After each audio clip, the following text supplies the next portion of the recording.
Clip number 110۔ اس میں آپ قرآن پاک کی سورہ آل عمران کی آیت نمبر 31 سے 33 کی تلاوت، ترجمہ اور تفسیر قرآن صراط الجنان سنیں گے۔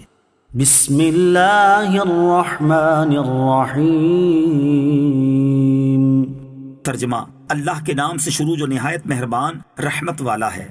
قل ان کنتم تحبون اللہ فاتبعونی یحببکم اللہ ویغفر لکم ذنوبکم واللہ غفور رحیم۔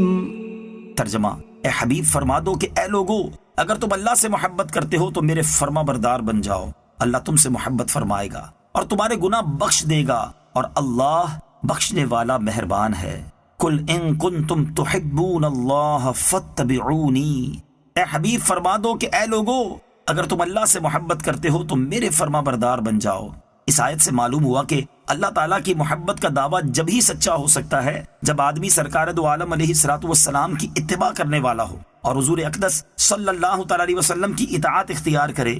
حضرت عبداللہ ابن عباس رضی اللہ تعالیٰ عنہما سے مروی ہے کہ سرکار مدینہ صلی اللہ تعالیٰ علیہ وسلم قریش کے پاس تشریف لائے جنہوں نے خانہ کعبہ میں بت نصب کیے تھے اور انہیں سجا سجا کر ان کو سجدہ کر رہے تھے۔ تاجدار رسالت صلی اللہ تعالیٰ علیہ وسلم نے فرمایا، اے گروہ قریش، خدا عز و جل کی قسم، تم اپنے آباء و اجداد حضرت ابراہیم اور حضرت اسماعیل علیہم الصلاۃ والسلام کے دین سے ہٹ گئے ہو۔ قریش نے کہا، ہم ان بتوں کو اللہ عز و جل کی محبت میں پوجتے ہیں تاکہ یہ ہمیں اللہ عز و جل سے قریب کریں۔ اس پر یہ آیت کریمہ نازل ہوئی اور بتایا گیا کہ محبت الہی کا دعویٰ حضور سید کائنات صلی اللہ تعالیٰ علیہ وسلم کی اتباع اور فرما برداری کے بغیر قابل قبول نہیں۔ جو اس دعوے کا ثبوت دینا چاہتا ہے وہ حضور پرنور صلی اللہ تعالیٰ علیہ وسلم کی غلامی اختیار کرے، اور چونکہ حضور علیہ الصلوۃ والسلام نے بت پرستی سے منع فرمایا ہے تو بت پرستی کرنے والا سرکار رسالت صلی اللہ تعالیٰ علیہ وسلم کا نافرمان اور محبت الہی کے دعوے میں جھوٹا ہے۔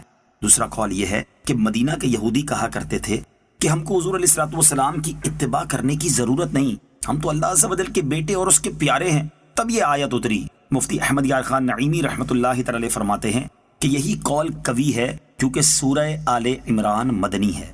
قل اطیعوا اللہ والرسول فَإِن تَوَلَّوْا فَإِنَّ اللَّهَ لَا يُحِبُّ الْكَافِرِينَ۔ ترجمہ: تم فرما دو کہ اللہ اور رسول کی فرما برداری کرو، پھر اگر وہ منہ پھیریں تو اللہ کافروں کو پسند نہیں کرتا۔ اطیعوا اللہ والرسول، اللہ اور رسول کی فرما برداری کرو۔ حضرت عبداللہ ابن عباس رضی اللہ تعالی عنہما سے مروی ہے کہ جب یہ آیت قل ان کنتم تحبون اللہ فاتبعونی یحببکم اللہ نازل ہوئی تو عبداللہ بن ابی منافق نے اپنے ساتھیوں سے کہا، محمد صلی اللہ تعالیٰ علیہ وسلم اپنی اطاعت کو اللہ تعالیٰ کی اطاعت کی طرح قرار دے رہے ہیں اور یہ حکم کر رہے ہیں کہ ہم ان سے اسی طرح محبت کریں جس طرح عیسائیوں نے حضرت عیسیٰ علیہ الصلوۃ والسلام سے کی۔ اس پر یہ آیت نازل ہوئی اور فرمایا گیا کہ اے حبیب صلی اللہ تعالیٰ علیہ وسلم، آپ ان سے فرما دیں کہ اللہ تعالیٰ نے میری اطاعت اس لیے واجب کی کہ میں اس کی طرف سے رسول ہوں، اور چونکہ اللہ تعالیٰ کے احکام لوگوں تک پہنچانے کا ذریعہ اس کے رسول ہی ہیں، اس لیے ان کی اطاعت و فرما برداری لازمی ہے۔ اس کے بعد بھی اگر وہ اطاعت سے منہ پھیریں تو انہیں اللہ تعالیٰ کی محبت حاصل نہ ہوگی اور اللہ تعالیٰ انہیں سزا دے گا۔ ان اللہ اصطفى آدم ونوحا وآل ابراہیم وآل عمران علی العالمین۔ ترجمہ: بے شک اللہ نے آدم اور نوح اور ابراہیم کی اولاد اور عمران کی اولاد کو سارے جہان والوں پر چن لیا۔ ان اللہ اصطفى آدم، بے شک اللہ نے آدم کو چن لیا۔ یہودیوں نے کہا تھا کہ ہم حضرت ابراہیم، حضرت اسحاق اور حضرت یعقوب علیہ الصلوۃ والسلام کی اولاد سے ہیں اور انہی کے دین پر ہیں۔ اس پر یہ آیت کریمہ نازل ہوئی اور بتا دیا گیا کہ اللہ تعالیٰ نے ان حضرات کو اسلام کے ساتھ برگزیدہ کیا تھا، اور اے یہودیوں، تم اسلام پر نہیں ہو تو تمہارا یہ دعویٰ غلط ہے۔